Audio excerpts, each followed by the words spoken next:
안녕하십니까. 기업회생TV 도시 도정철 회계사입니다. 기업회생TV에서 기업회생과 관계된 기본 강의를 준비했습니다. 총 10강이고요. 총 10강으로 구성되어 있고 내용을 보면 회생 및 파산에 대한 개념, 그리고 회생 절차 흐름, 그리고 이해관계인, 그 이후에 최종 목표죠. 회생계획안. 회생계획안에 대해서 의미, 채권 시인 절차, 자금 조달 계획 여기까지 살펴보고요. 청산가치 보장의 원칙에 대해서 다시 한번 살펴보고 이제 회생 M&A, 스토킹 호스, 피플랜 이 개념을 잡아보도록 하겠습니다. 1강 회생 및 파산의 개념입니다. 우리가 개인이나 기업의 경제적 실패를 했을 때 법에 기댈 수 있는 절차를 도산 절차라고 합니다. 도산 절차라고 해요. 이 도산 절차는 회생과 파산이 있어요. 벌써 단어에서 주는 의미가 다르죠. 파산은 청산형 도산 절차예요. 청산형. 따라서 채무자 재산의 처분, 환가, 채권자들에 대한 공평한 배당이 주된 목적이고, 회생은 재건형 도산 절차예요. 재건형. 사업의 재건과 영업의 계속을 통한 채무 변제가 주된 목적입니다. 따라서 이 파산은 절차가 회생보다는 훨씬 더 간단할 거예요. 왜냐하면 채무자가 가지고 있는 재산, 기업이라면 채무자 회사의 재산을 처분하고 환가해서 배당만 해주면 되니까, 그렇다 보니 파산관제인, 법원에서 선임하는 파산관제인께서 이러한 절차들을 혼자서 다 진행하게 됩니다. 법원에 신청할 때도 파산은 조금 더 저렴한 비용, 훨씬 더 저렴한 비용으로 진행이 될 거예요. 회생은 반면에 사업의 재건, 영업, 그리고 최대 10년까지 변제 계획이 나오기 때문에 훨씬 더 복잡한 절차고 어려운 절차죠. 어려운 절차예요.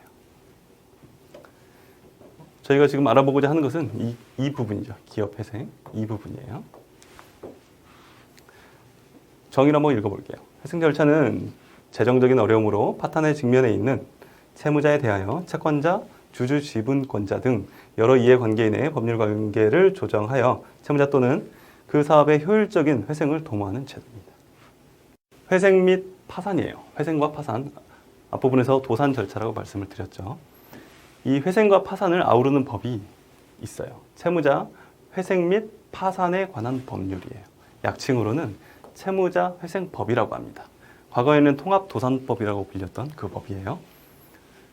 채무자 회생법은 총 6편으로 이루어져 있습니다. 총칙, 회생 절차, 파산 절차, 개인회생, 국제도산, 벌칙이에요.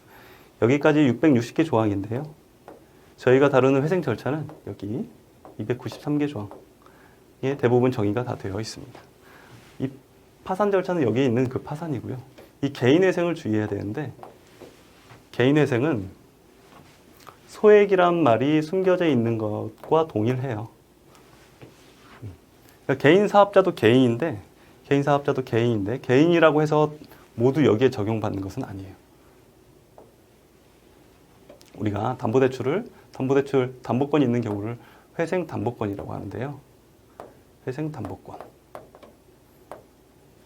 그리고 무담보, 회생채권. 무담보, 회생채권. 회생담보권은 15억. 무담보 회생채권은 10억. 이하인 경우만 엔드 조건을 충족할 때 개인 회생 절차를 밟을 수 있는 거예요. 이 둘 중에 하나라도 넘어선다면 회생 절차로 올라가야 돼요. 그러면 개인 회생 절차는 훨씬 더 간단할 것 같네요. 느낌에. 그렇죠? 간단하죠. 개인 회생 절차는 우리가 인터넷에서 검색을 해보면 회생을 검색하면 가장 많이 나오는 광고, 그 개인 회생입니다. 그래서 3년 변제로 끝나고, 가장 중요한 건 채권자들의 동의가 필요 없어요.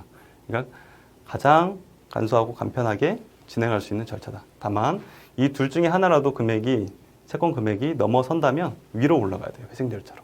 그래서 이 회생 절차를 밟는 개인들을 일반 회생이라고 하고, 회생 절차에서는 법인 회생과 일반 회생 구분이 돼요. 그리고 간이 회생이 있어요. 네. 그러니까 개인이 요 금액을 둘 중에 하나라도 초과하면 일반으로 넘어오는 거고, 이 둘 중에 간이는 요 안에서도 조금 더 간소하게 끝낼 수 있는 절차예요. 그래서 예납금도 더 저렴합니다. 이 간이회생은 50억 이하예요.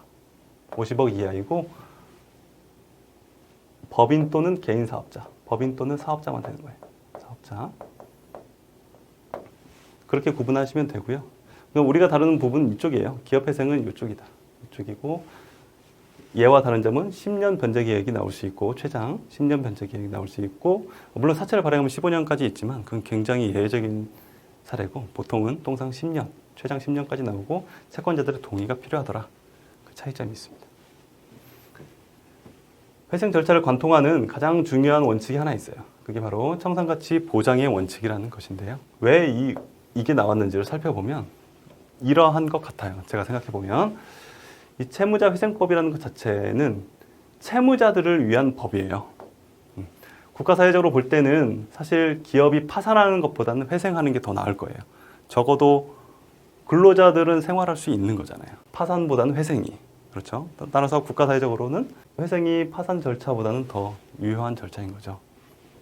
유익한 절차인 거죠. 채무자 회생법은 채무자들을 위한 법이다 보니 반대편에 있는 누군가의 권리가 침해되는 거예요. 그게 누구죠? 채권자. 채권자의 권리가 침해됩니다. 채권자들은 지금 당장 경매도 집어넣고 뭐 기기장치를 가져올 수 있으면 가져오고 싶고 뭔가 행위를 하고 싶어요. 강제 집행을 하고 싶은데 채무자 회생법에서 그걸 막아버리는 거거든요. 기다려라. 법정 관리에서 해결하겠다 하고 막는 거예요.